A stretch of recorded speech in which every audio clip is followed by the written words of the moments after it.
Hey, it's Scott Beebe, the head coach, the founder of the Business on Purpose platform. Let's dive right in. I know this is a few days removed from the college football national championship game. If you are in the United States, you were probably very aware of it. The University of Alabama football team was taking on the University of Georgia football team in Atlanta, Georgia. If you're around the world, you may have heard about it. If you're unfamiliar with college American football, it's a very, very big game. It's the biggest game in the college football space, and college football in the United States is a huge deal, especially in the Southeast where we live. So we live in South Carolina. One of the teams in the Final Four playoffs was from the state of South Carolina, Clemson.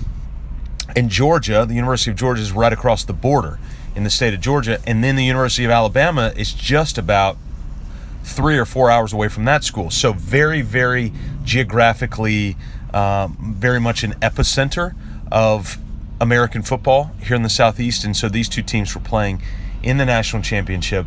And something happened in this particular national championship game that was really interesting and I believe has effect and impact for us as small business owners.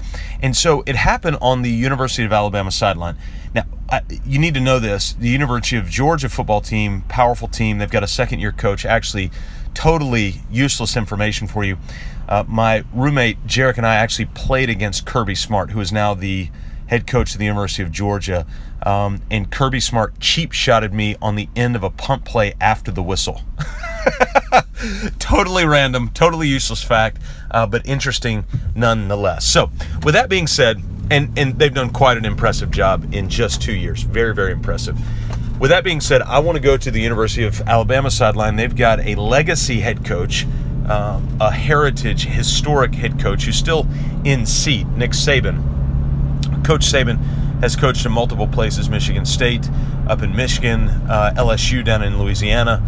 He went to the NFL for, I think, just a couple of seasons for the Miami Dolphins down in Miami, Florida, and then went to the University of Alabama, I believe somewhere around 07, 08, and has been there for the better part of a decade. In that decade, I believe this was their 5th national championship in 9 seasons, in 9 official seasons that they've been there. 5 national championships. Not sure if it's unprecedented. If it's not unprecedented, I think it's only happened maybe once or 2 other times. He's got 6 total national championships, 1 at LSU, 1 and then 5 at the University of Alabama. I believe that's unprecedented, that you would have that many national championships at multiple schools. But Coach Saban did something. He's a world-class coach. And as a coach, I heard Colin Cowherd say this one time, you've got to be a great recruiter. You've got to be a great mind gamer, but you've also got to be a great adjuster. What was happening was at halftime, American football's 4 quarters, 15 minutes, 15 minutes, 15 minutes, and 15 minutes. So 30 minutes into the game, which was actually about an hour and a half of actual real time, the University of Alabama was struggling. They could not run the ball against the University of Georgia, and they could not vertically throw downfield. In fact, their quarterback has a 20-something-2 record as a starter. I mean, this guy is very, very spectacular. It helps to have a great team and a great coach. They went into halftime, and they made an adjustment. And this is the takeaway for us as small business owners. The first thing I want you to realize about Nick Saban, Nick Saban operates under something he calls the process. Every new recruit, every new coach, anybody who comes into the building who's going to wear that kind of spiked A for the University of Alabama has to come into the building with the understanding that they are going to follow the process. What is the process? Well, it's the next film session. Finish it. It's the next weight room workout. Finish it. It's the next play we call. Finish it. Stop worrying about the end. Dream about the end. Vision about the end. Articulate what the end looks like, and then get to work on the next thing. And whatever that next thing is, finish it. And then once the next thing pops up, finish it.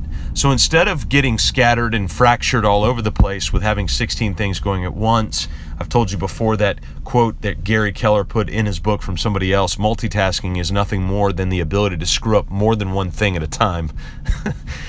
Nick Saban focuses on the process, has parts and pieces in place to handle multiple things at one time, so he can focus on the next thing and finish, so his coaches can focus on the next thing and finish. Right now they're focused on recruiting, so it's the next trip with the next student athlete to sit down and finish that conversation and wrap it up so that they can continue to get great talent. So the first thing that we've got to learn from Nick Saban, now, are there many things that you may not like about him if you know who he is? Yes, I'm sure there probably are, just like there is with any human being. But these are two takeaways that I think are really powerful. Number one, the process. We preach systems and processes all the time.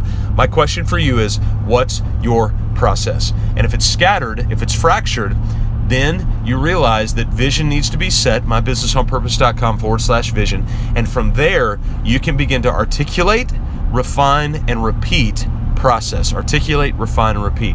Here's the second thing Nick Saban taught us. And this is the most outrageous, ironic, oxymoronic thing that happened. Nick Saban had a starter at quarterback, the most important position on the field, who was 25, I think, and 2.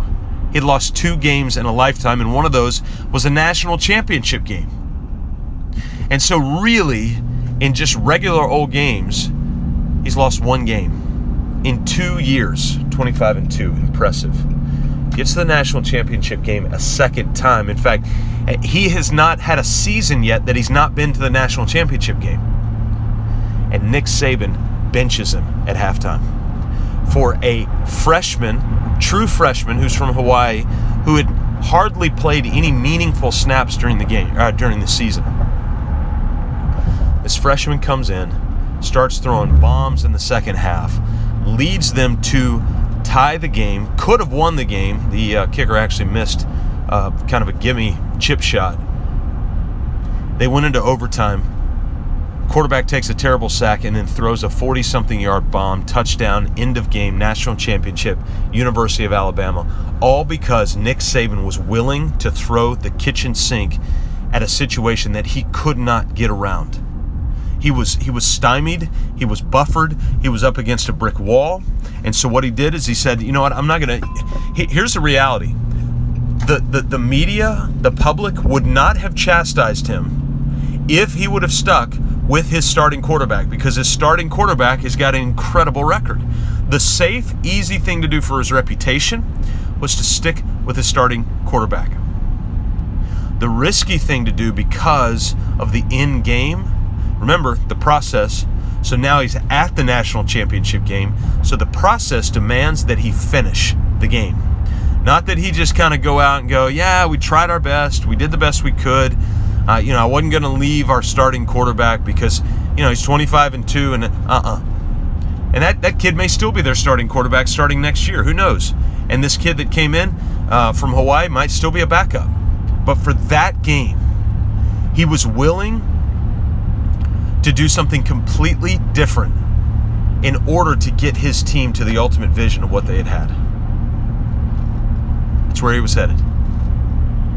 You as a small business owner, me as a small business owner, what's our process? And then when is the trigger moment where we're willing to throw the kitchen sink, switch up the process for the purpose of vision? It was a huge lesson and a very, very interesting one, and not to mention a very historic one.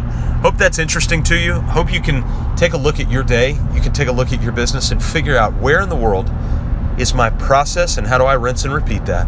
And number 2, when is that moment where I feel like I need to throw the kitchen sink at a situation in order to push our business to the ultimate vision? mybusinessonpurpose.com/vision.